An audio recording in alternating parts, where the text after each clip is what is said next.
En dépit des nombreuses séances de sensibilisation mettant en relief les dangers que constituent le désert et la mer, les candidats à l'immigration irrégulière ne se découragent pas. À Daloa, Bouaké et Mankono, épicentre de cette aventure meurtrière, des comités de lutte contre l'immigration irrégulière sont installés. À Bouaké, le comité départemental a décidé de changer de fusil d'épaule. Le comité va désormais cibler les quartiers où résident les candidats à l'immigration irrégulière pour des sensibilisations de proximité. Annonce faite au cours de la première rencontre du comité au titre de l'année 2021. La migration irrégulière, c'est une réalité à Bouaké. Le comité mène des sensibilisations sur le terrain. Le comité mène des actions et le comité aussi est appuyé par des ONG qui aussi donnent de l'emploi, donnent des formations à ces jeunes en leur disant que on peut réussir en Afrique sans aller en Europe. Dans cette lutte contre l'immigration clandestine, le comité est soutenu par l'ONG AFSI, une organisation non gouvernementale spécialisée contre ce fléau. L'ONG va accompagner le comité en soutenant exactement les actions de sensibilisation. Une fois l'action est mise en œuvre, l'ONG va donner l'appui technique et l'appui financier pour que le membre du comité puisse réaliser dans la région de Bouaké les actions de sensibilisation. L'Organisation internationale pour les migrants établit le nombre de migrants décédés en mer à 3 179 en 2020, soit une baisse de près de 2000 morts par rapport aux 5 327 décès enregistrés en 2019.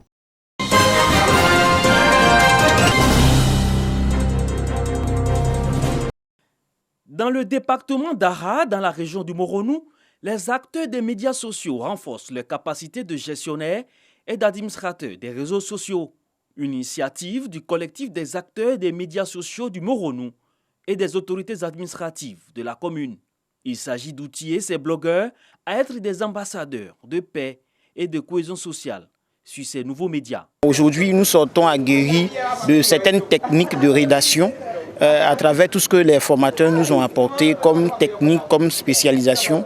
Je pense que nous sommes assez outillés pour être vraiment sur le chemin du professionnalisme de notre métier que nous avons choisi de façon volontaire. On valorise un peu notre culture, notre langue, retour à la source. Avant, on faisait les publications sans savoir le contenu réellement des publications.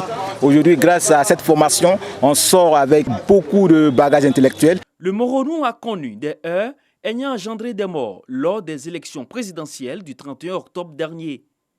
Ces actions visent justement à mettre tout en œuvre pour un climat apaisé lors des prochaines élections législatives dans la région. Nous avons à cœur de relever le défi d'un développement durable de notre région et pour que cet objectif soit atteint, nous avons besoin de la paix et la cohésion sociale. Et nous pouvons compter aujourd'hui sur cette jeunesse. La source, la vérification et le traitement de l'information sont des thèmes abordés au cours de cette rencontre. Un diplôme de participation a été remis à chacun d'entre eux.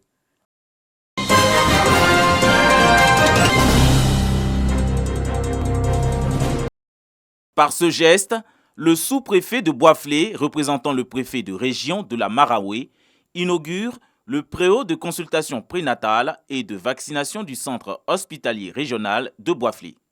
Un édifice construit grâce à un financement de la Banque mondiale sur la base des performances réalisées par l'édit hôpital en pédiatrie.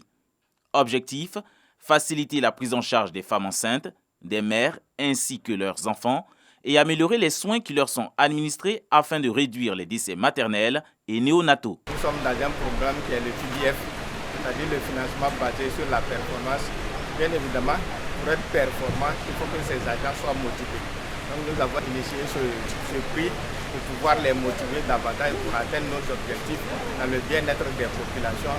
Pour nous, c'est un plaisir de voir aujourd'hui sortir de terre interbâtiment, car les femmes qui viendront ici seront reçues dans des conditions optimales pour pouvoir avoir le paquet de services ou des CPN de qualité.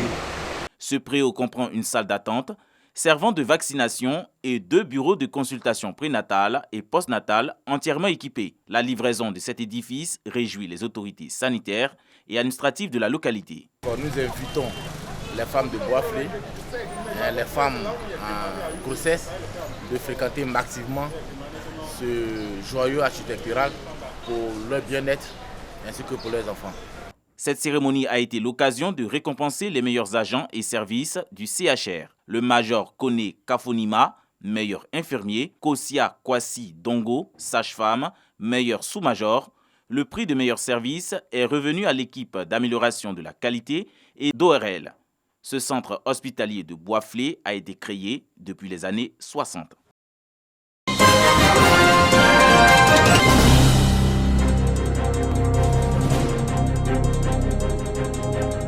Les récentes violences dans la capitale politique de la Côte d'Ivoire, la ville natale du père fondateur Félix Houphouët-Boigny, pendant et après l'élection présidentielle de 2020, a amené la jeunesse de Yamoussoukro à cultiver plus de cohésion. Cette jeunesse vient de créer le mouvement dénommé Jeunesse Félix Houphouët-Boigny pour le développement.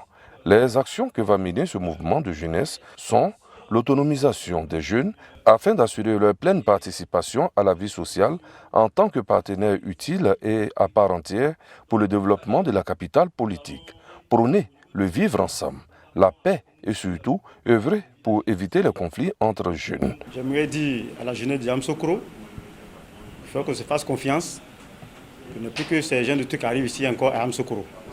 J'aimerais aussi dire, nous les jeunes, il faudrait que nous soyons responsables de notre vie. On ne va pas faire la politique de la main tendue. Il faut que nous fassions confiance dans l'union, dans la solidarité. Il faille que nous puissions toucher nos chefs de canton pour qu'ils demandent pardon au président de la République. Je les remercie pour ce courage. Ils ont reconnu leur faute. Je pense que c'est un acte noble. Les jeunes de Yamoussoukro entendent tout mettre en œuvre pour soigner leur image fortement détériorée par leur comportement lié à l'élection présidentielle d'octobre 2020.